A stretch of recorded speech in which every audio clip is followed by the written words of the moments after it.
from University Manila. Please welcome him. Hi. Good afternoon, everybody. So how's everyone? Okay, so please come closer because I want to reach out to you guys. Please don't be shy. You're the privileged few. Come closer, don't be shy. It's kind of cold at the back. Good afternoon to everyone. Yes, and I believe that everyone has had snacks, am I right? So before we start, who among us here are from Malaysia? Yes. Who among us are from Indonesia? From the Philippines?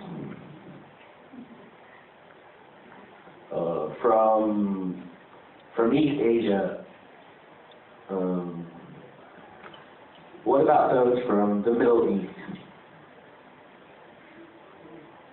Other countries like Thailand and Vietnam and Laos? Okay, so I'm glad to get to know all of you.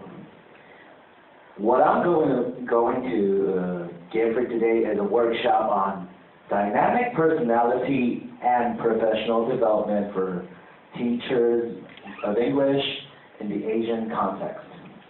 I believe that personality development is an essential ingredient in making teachers more dynamic and proactive professionals and persons. It is with pride that I declare myself as one of the most privileged because I belong to the teaching profession. But for the teaching profession to become more dynamic, and more fruitful, we've got to develop our personality. So before we go on to the lectures, I'd like you to do an initial reflection before we go to the lesson proper, which is the ideal English teacher in the Asian context. I want you to do an initial activity. So I'm going to give you around 5 to 10 minutes to do the initial activity. The instructions are on the board, are on the screen, and if you've got any questions, please feel free to call my attention because I'll be going around to see to it that you do the activity. Are you ready? One more time. Are you ready, everyone? Yes. Very good. So let the activity begin.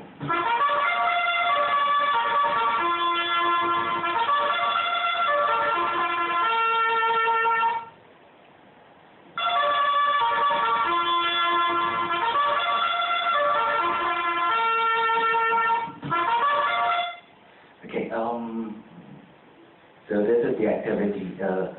We have to recall our past experiences with our teachers. It could be any teacher from starting from the primary level. And I'd like you to cite at least 10 to 15 positive points that we see in our teachers, and I'd like you to share your ideas with a person beside you. Would that be okay? Would you like us to start? I'll be going around to distribute sheets of paper to you.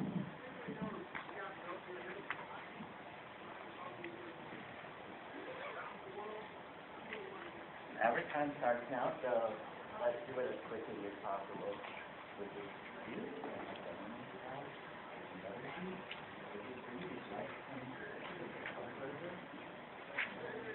Sure.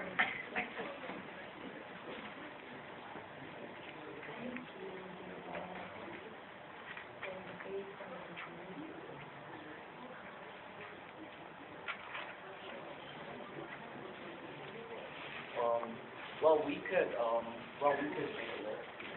Yeah, to make it easier.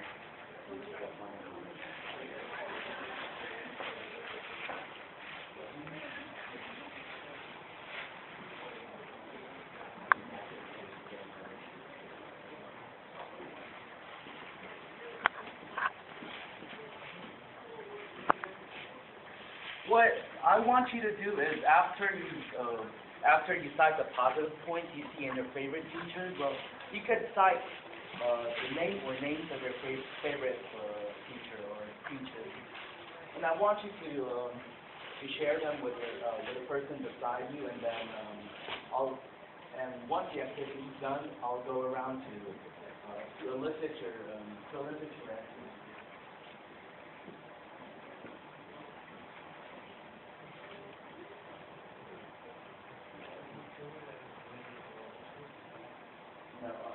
You may choose one or two. The one who has made a very positive impact in your life.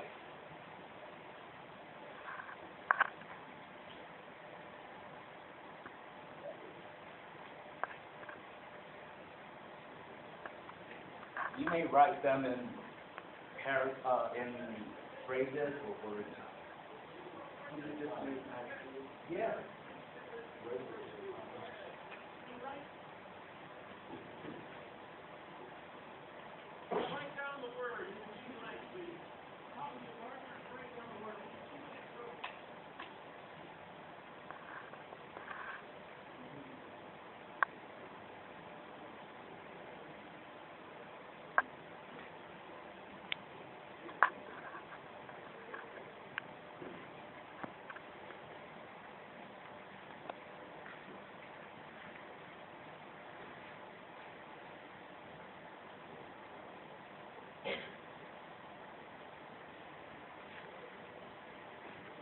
Since we're 15 participants all in all, would groups of 3 be okay?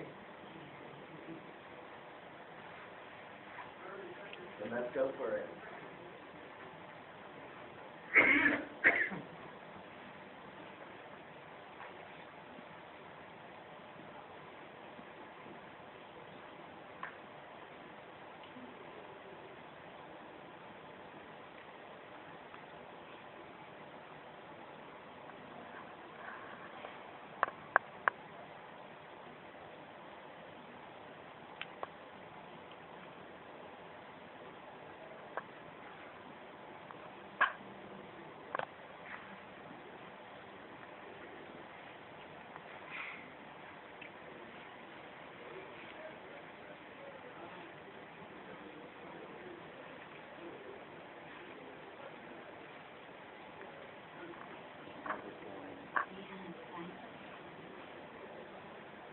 Oh, there's one more participant who just came in. Let's say good afternoon to her.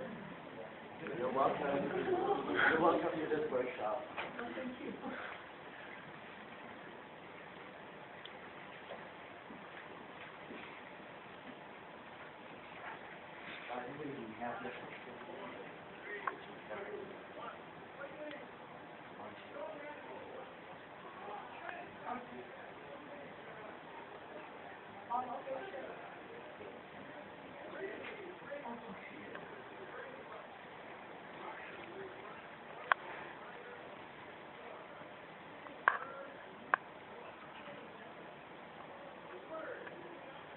We still have 7 minutes.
Since we're 17, we could form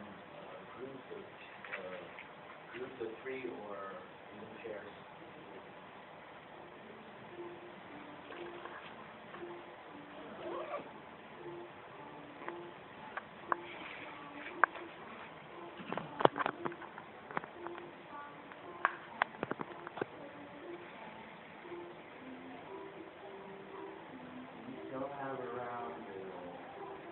They'll have around 3 to 4 minutes. Would you like us to extend by a minute or 2?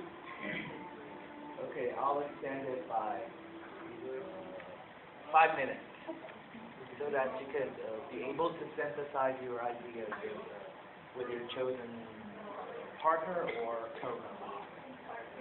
Yes, you may start as soon as you're done.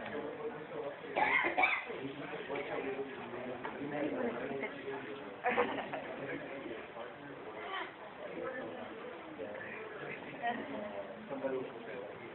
Yeah. Choose someone who will be the representative of your group. Someone who you know. Yeah. Someone who is very stranger. Yeah. Discover. Yeah, because we're all friends here. Friends here. Start friendship. Yeah, right.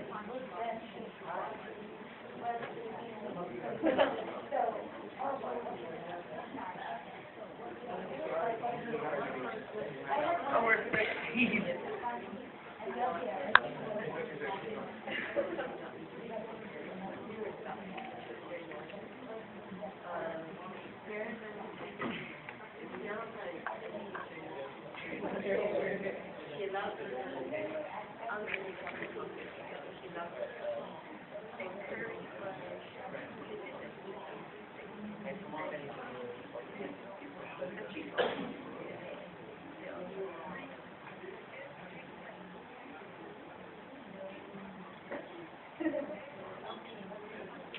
Hands up.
Excuse me, everyone. We still have 4 minutes to wrap up everything so that we can start we could start sharing what everyone in your respective groups has consolidated.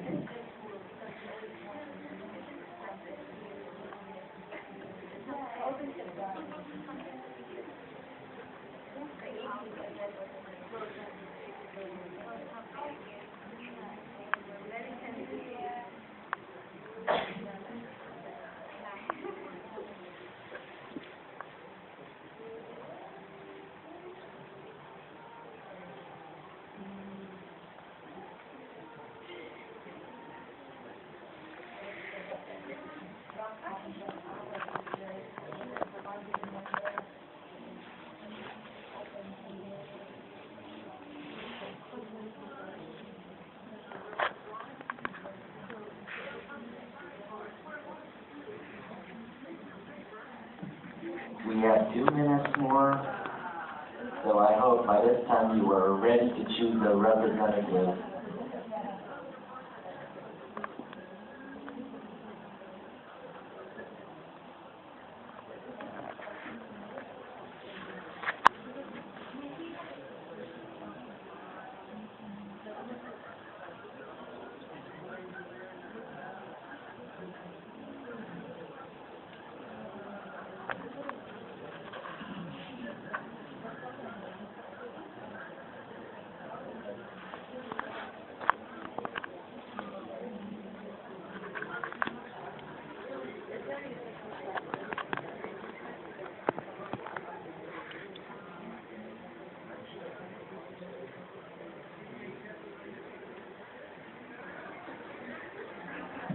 Well, we have a minute more. Who among you are ready to share his or her answers in front of everyone?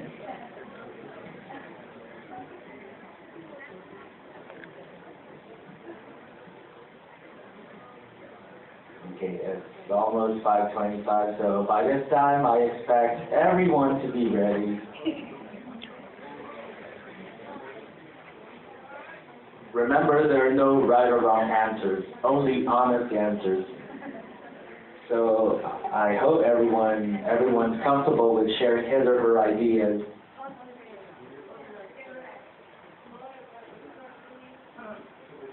Who's ready to share? So time is up, and I'd like to present to you Miss Lynn.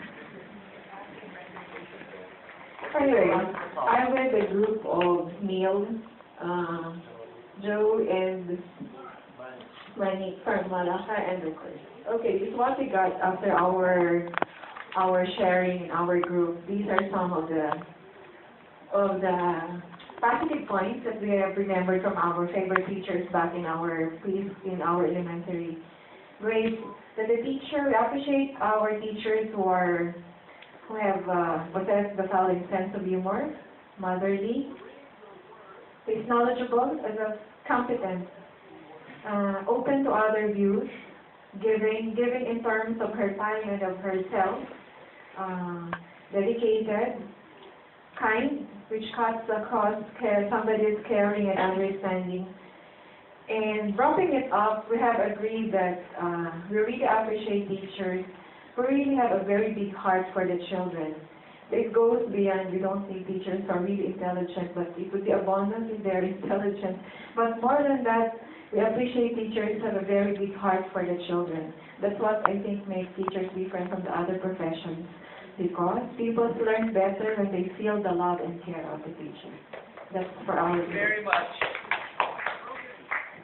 Let's give the group a round of applause once again. Who's next?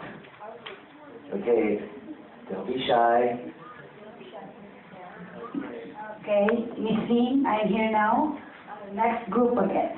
Okay, from what we have shared, it's quite exciting, but what we have seen here, we most lovely remember our teachers as good as we are. Okay, right? So I think why we are here, because we have imitated, they are our role models.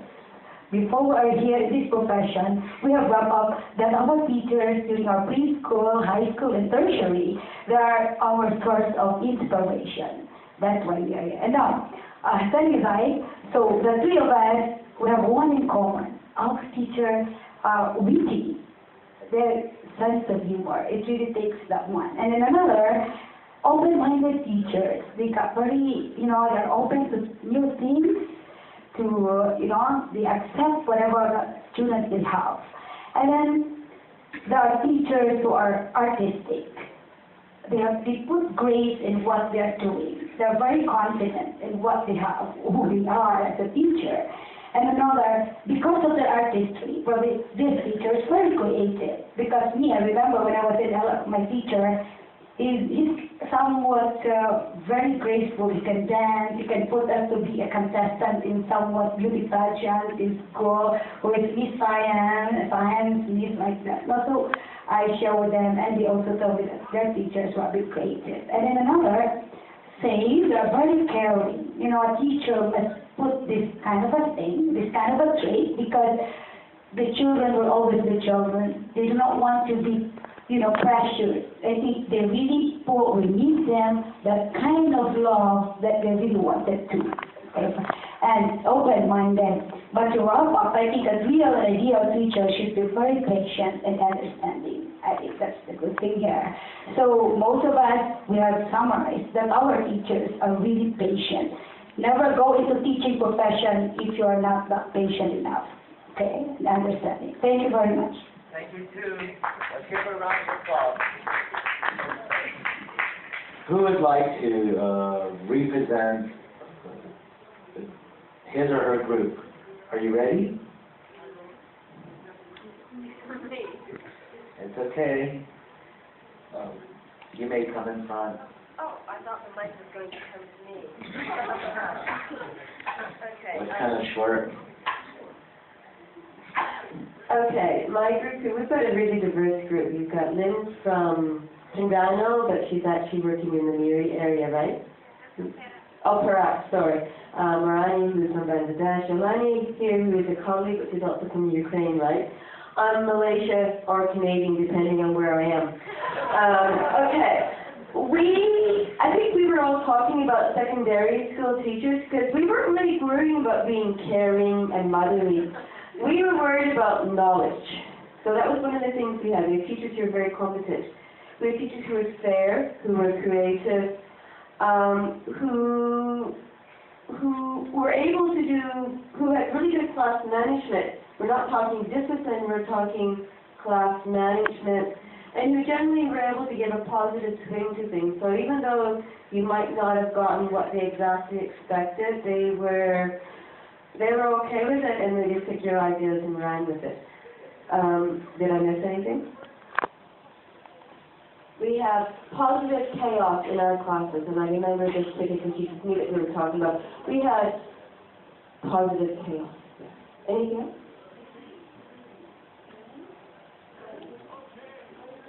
Knowledgeable, well-behaved. The teacher also met our expectations as a teacher.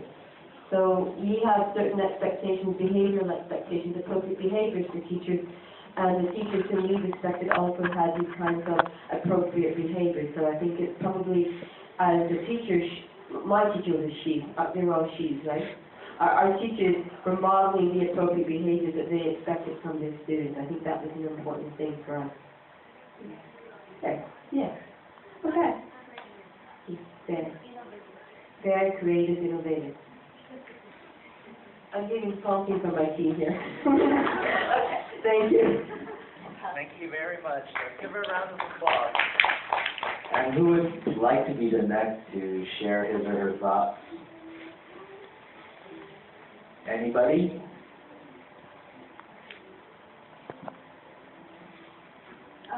Well, pretty much whatever points have been pointed out, that's what we came up exactly.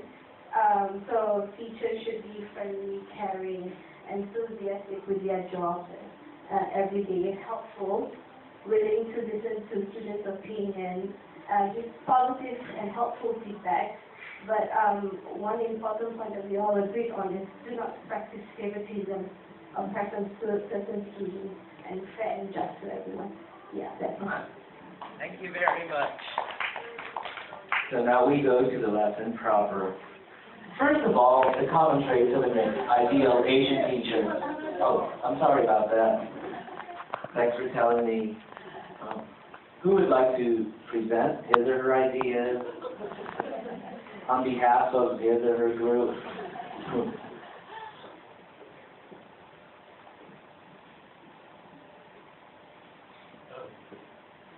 Jenny is from Sabah and I'm from Sarawak. Both of us think that if you do not love children, you have no business being a teacher. And we also agree that teacher that we thinking about is a very good listener, somebody who accepts differences and not only accept, I think, to celebrate differences. And we were talking about this particular teacher who really understands the basic needs of his children. In Malaysian schools, we do not allow them to eat and drink. But we were talking about this particular teacher who told us there's nothing wrong in getting them to eat and drink. So when I did listen to him and I went back to where I was teaching and I gave the children some keropok crisps, they look at me like I came from, someplace else. But since that day, they saw me differently. So I allowed them to eat and drink in the classroom. Also, somebody who is a good role model, who walks his talk, and like this young lady was talking about just now, is very fair to her judges. Yes, that's all. Thank you. I'm so happy to know that you've shared ideas with one another, and I appreciate you so much for that.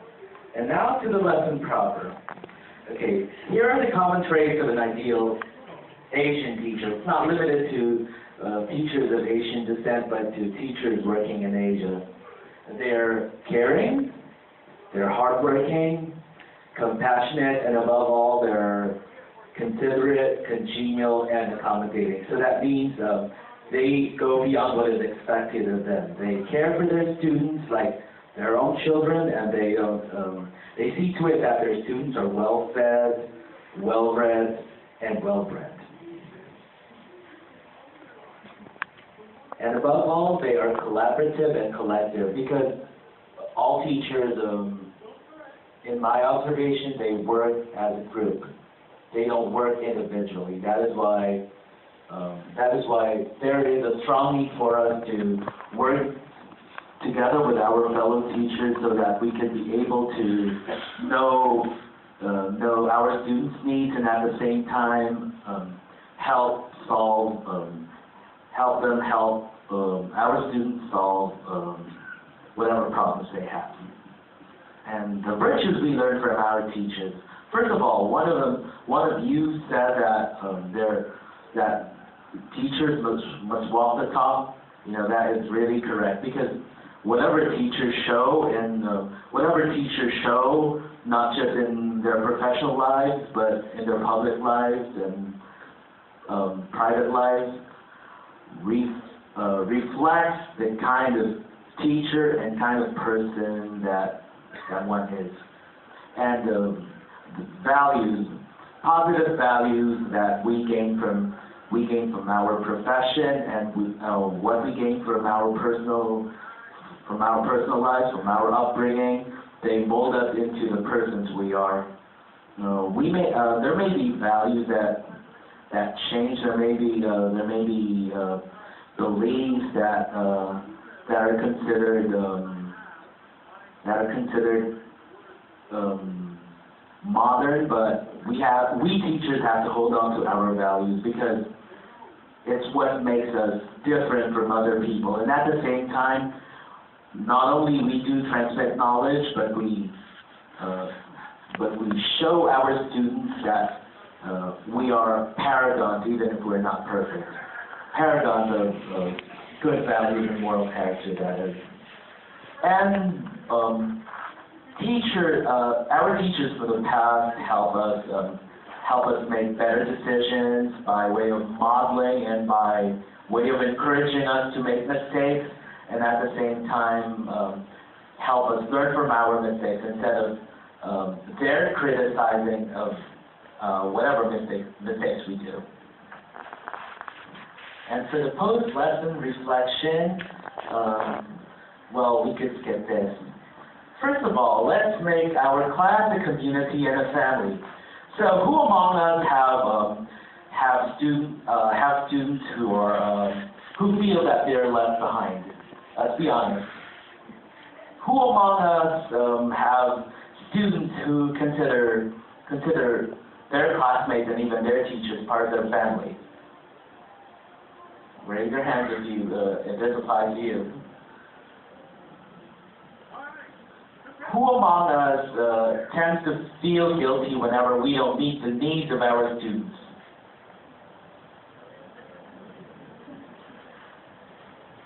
And the last question, who among us resolves to be a better teacher every day by helping our students meet their learning goals as much as possible?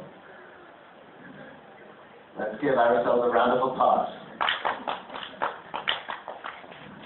Okay. And knowing our students, it goes beyond their names, their faces, and even their idiosyncrasies and mannerisms. First of all, we have to know our students' strengths, because it is in their strengths that we get to plan our lessons and at the same time make use of what they know and how they learn, so that we could make our activities more interactive, dynamic, and proactive. And first of all, here's some practical tips. First of all, who among us prepare profile sheets? Who among us do not prepare profile sheets? Just be honest. It's okay. It's all right, but this is one advice. If ever we don't have time to make a profile sheet, let us devote at least a few minutes of our time to get to know our students. If they have problems, we would know, but only if we exert extra effort to encourage them to tell us their problems and at the same time propose solutions. Because we cannot always spoon-feed them, nor do we ignore them. Because students are also human. They're not just the stakeholders of our schools. They're also human. That is why when we see a student being left alone, we have to be empathetic, not apathetic. And let's make an effort to greet our students on their birthdays, because students in the Asian context consider their teachers as second parents, right? So if we make an effort to greet them on their birthdays, they would feel much more appreciated and motivated to perform not only well, but consistently well, not just in class, but in their personal lives.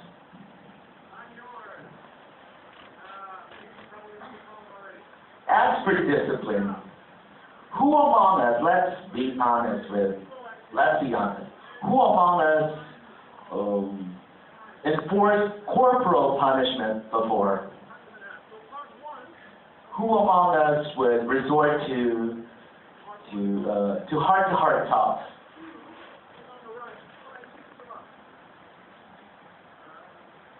Who among us would resort to talking to the whole class? Because there's a tendency for some teachers to talk to the whole class, even if only a few students have committed an error in judgment or an error in behavior. So in enforcing discipline with love, first of all, we must condemn the offense, but let us not condemn the student himself or herself. Because there are some cases before when teachers would criticize their students who misbehave, and instead of helping them rectify their mistakes, they nag the students to not do it again, therefore making the students feel unworthy and insecure, and that is not a good practice because students also have feelings, and once teachers traumatize them, it would be forever. And let's remind our class gently about the repercussions of the wrong choices they make, and at the same time guide them to the better choices, because we have to make our students grow as individuals by letting them make the right choices without spoon-feeding them or dictating on them. And let's communicate with our students' parents regularly. So who among us talk to our students' parents sporadically during report card distribution time? Who among us talk to our students' parents on a regular basis, like say once a week or once every 2 weeks? Who among us never exert any effort to talk to the parents of the students? It's okay. Well, let us not relay the negative things that our students have done. Rather, we should rephrase them in such a way that we go for the positive points first, and we go to the negative points, and let's talk to the parents in such a way that we suggest ways on how to improve the student's performance or behavior, because academic performance doesn't always count. What also counts is behavior. So they have to be hand in hand. And they have to go together like peaches and cream. And let us remind our class to follow the rules of the classroom from time to time. So who among us remind our students of the rules of the classroom? Who among us tend to forget? Forget to remind them, rather. It's okay, because a gentle reminder would make a great difference in the life of a student, because that student would feel appreciated and cared for rather than ignored and ostracized. And let us praise our students for their positive behavior, because there are some cases, like in my former high school, whenever some students in our school commit mistakes, they would be nagged by the teacher, they would be shamed in front of the other students, and that is very traumatic. And it's not a very good practice, especially nowadays, now that students are very much sensitive about the way that their teachers admonish them for their mistakes. We should accept our students for their condition. So who among us have students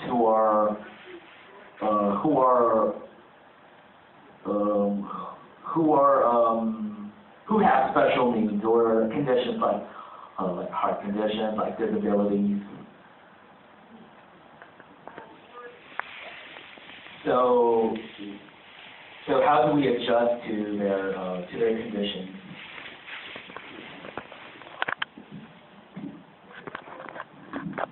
Actually, my school is a mainstreaming school, so I just wanted to share about the conditions that we have.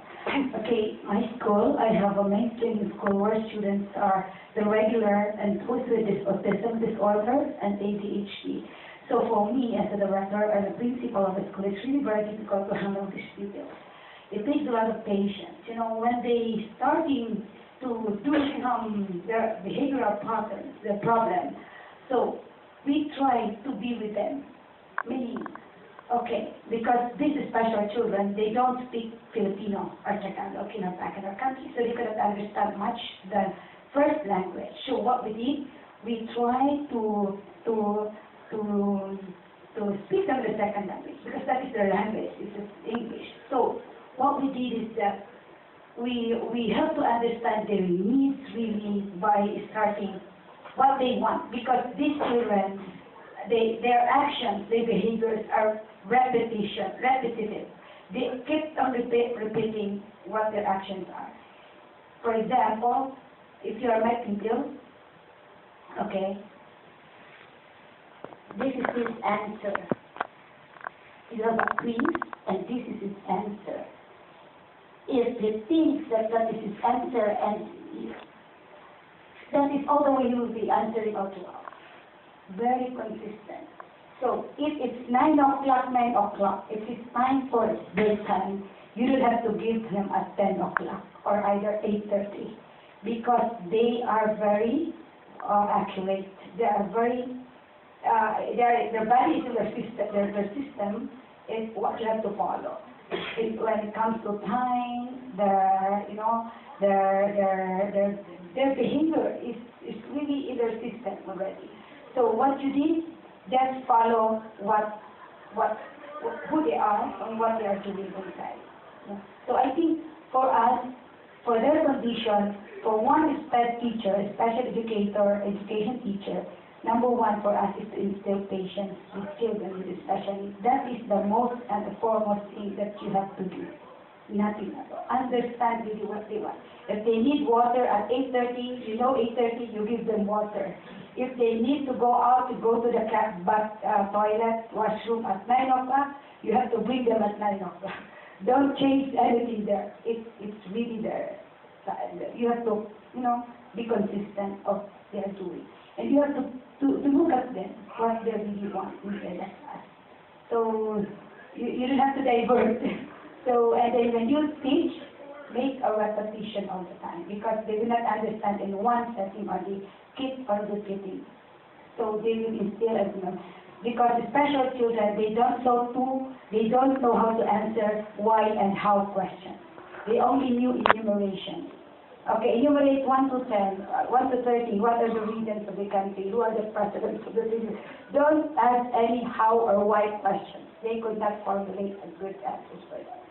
So then from then, you intervene what interventions you have to do for them, so they would understand better and to write better and speak better.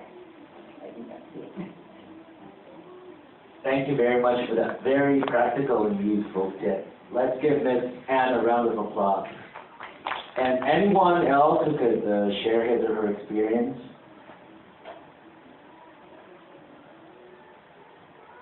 If there's none, let's proceed to the next concept, which is helping our students monitor their performance and their attitude towards their peers and their teachers. Because it's important for us to help our students develop a very positive attitude towards others, because learning will take place.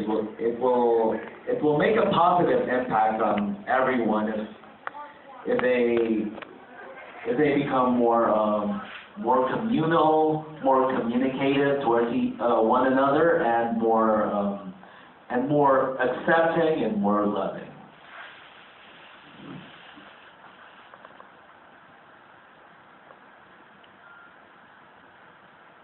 Okay, let's go to restoring our classes' broken spirit.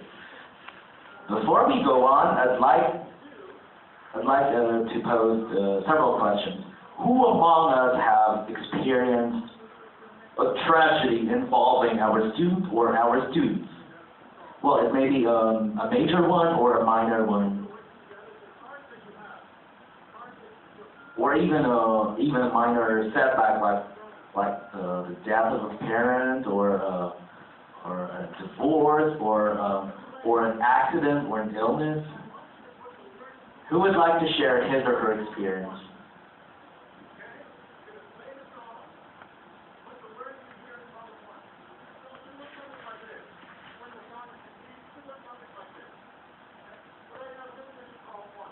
Would you like to share your experience? Here's the mic. There was one time in my class when I was teaching the secondary level where the students lost in the intramural games. For the past 2 years, the class has been winning the sports games, basketball, volleyball, and then cheering competition. But on their third year, they lost. So they felt so bad. They could not concentrate. They do not want to study anymore. They don't want to listen to their teachers. And then the teachers started complaining. So I was then the advisor of the class. So I had to speak to the class, ask them why do they feel down. Of course, I know that they lost, but I do not want to emphasize that they lost in the game. So I was trying to find out what are the other reasons that would have prevented them from coping with the loss. Because after they lost, we have talked to them already. So I was hoping that the following week, when they return to class, they feel better. Then they said it's the first time to lose a game. So they felt that their best wasn't good enough, that the teachers might not have seen their effort, or there may be some groups that are just picking on them. So we have to again inform them, tell them that in life sometimes you lose, sometimes you win, and it doesn't mean that you did not give your best. Maybe this time around you have to change some of your strategies. Maybe you've been using the same thing over and over, because if over the past 3 years you've been doing the same thing, and then here's another group who was able to come up with something new. Of course, the judges might favor that group over yours. And then, of course, you have to explain to them the consequences of wallowing in this feeling of loss. That in the process of staying that way, they might end up losing more, like their grades might go down. And then when they reach another level, 4th year for instance, they won't be able to play well, because they would always nurture that loss. And so it took a while, I think almost a week, of counseling the students. Sometimes you have to call them also in groups, because even if you talk to them in class, there are some groups that are amenable, that maybe they should do better next time, but there are also some groups who refuse to accept the failure.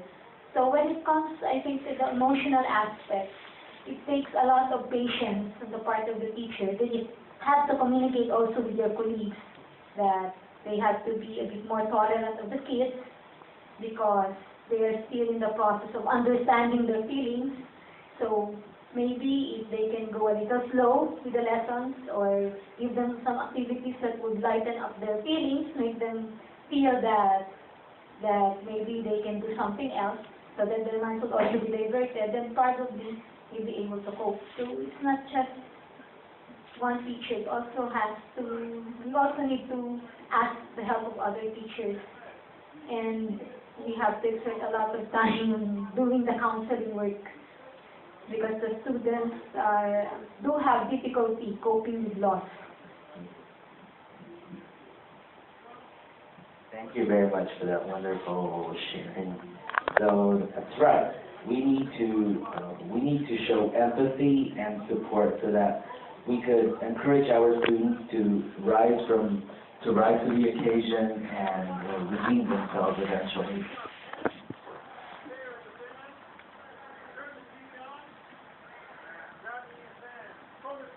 So in keeping the flame of love alive keeping the flame of love for teaching burning with passion, we have to know our strengths and weaknesses, and we also have to maximize whatever resources we have, starting with setting goals. So this may be repetitive, but this should be a reminder for us to set realistic and attainable goals. But that doesn't mean that we should be inflexible with our goals.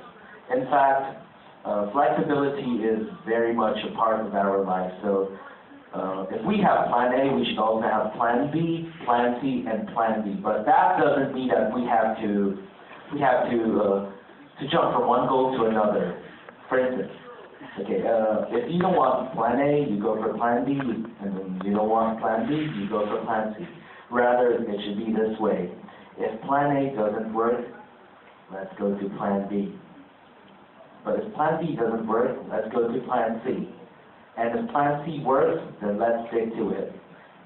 So in light of that, we should set specific, measurable, attainable, realistic, and time-bound goals.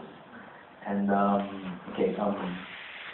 and our goals must reflect our interests as well as the current status of our profession, and also the needs of our students. Because as teachers, we should not focus on ourselves alone. We should focus on our students too, because they are a very integral part of our professional lives. And as an activity, I'd like you to list down at least 3 professional and personal goals based on the time frame given below. So you may search for a partner, and you may use the paper I've given you. Okay, we could list our goals, in phrases. Phrases is okay. Phrases are okay.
I could give you till 6:05.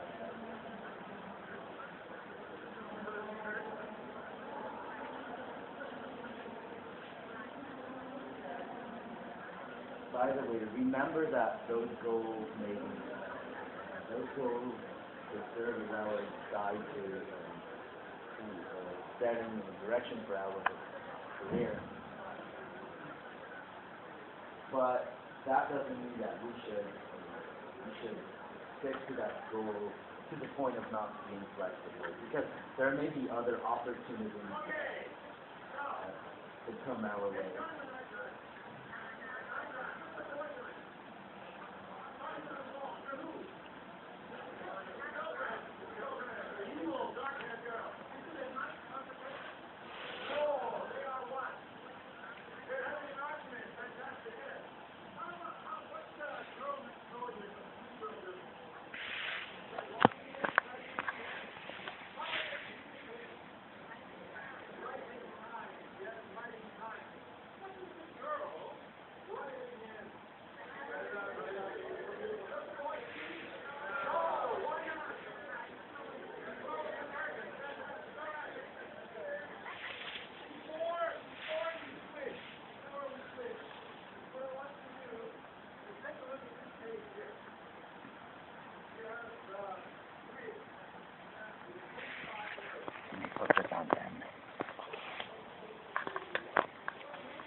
Still has 3 minutes.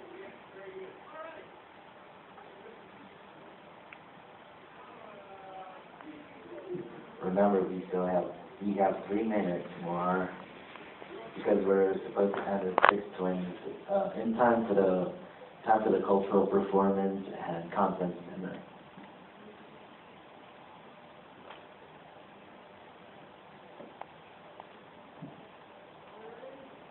Even if you've written only one goal per time frame, it's okay, because we can expand it further as we go back to our respective hotels and homes.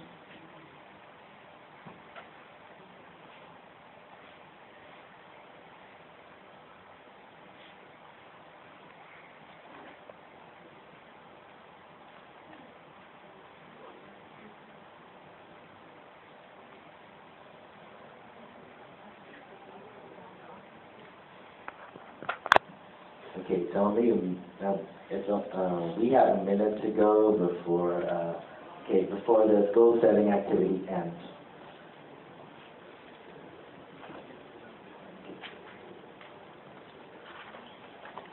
Are we ready, everyone?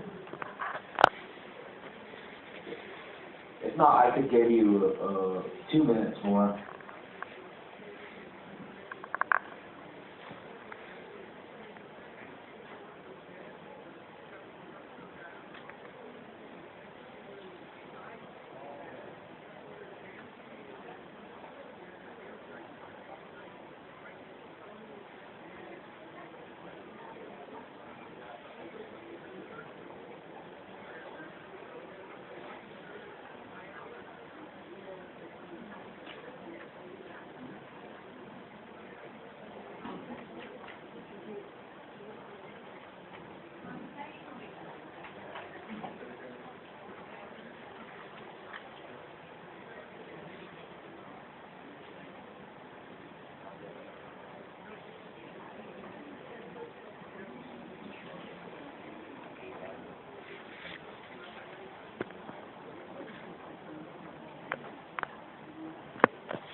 Okay, everyone, so time's up, so let's just focus on only one semester.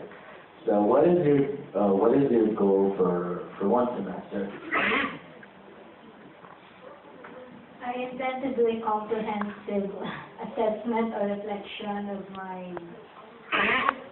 of the way I teach for the past years, because I think at this point in time I should have addressed most of my weaknesses as a teacher.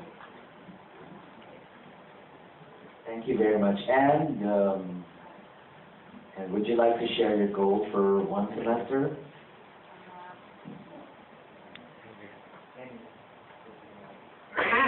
I'm doing my whole grade at the moment. It is professional, but at the same time it's personal. So I hope I will submit those of my assignments a good grade. Is it professional or is it personal? Yeah. And the last one, would you like to share your professional or personal goal for one semester?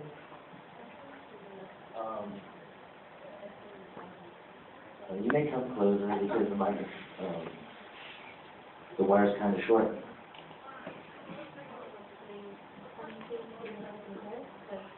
Right now I'm doing my master's. I'm hoping I can finish and get as much experience in the industry.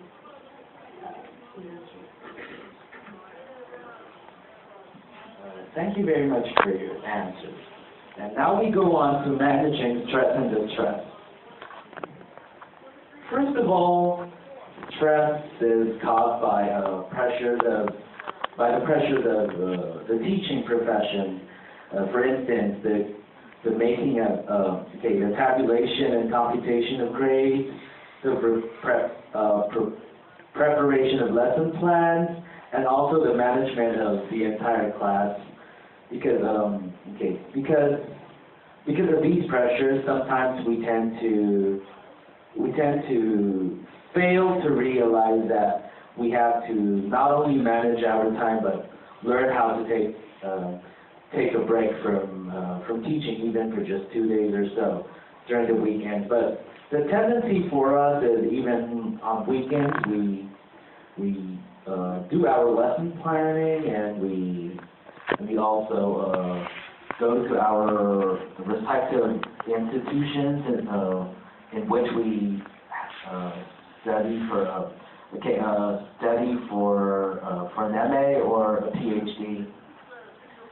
But those should not serve as hindrances for us. Rather, they should serve as challenges for us to manage our time more, even if we tend to feel that there's a lack of time. And we also need to learn how to have a work-life balance. So it means pursuing our hobbies and doing the things we like, doing the things that make us relaxed.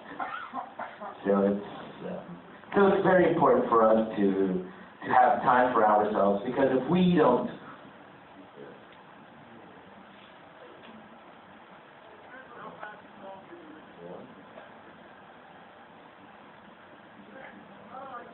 okay, and thank you very much. And then managing our professional and personal lives. Okay, to conclude, it's important for us to have a well-rounded personality, because by doing so, we become more effective, more proactive, and more dynamic teachers and persons. So let's give one another a round of applause. And thank you very much for attending this session. Good night, and see you at the conference dinner. Okay, we would also like to take this opportunity to thank Mr. Ramos for his very good presentation.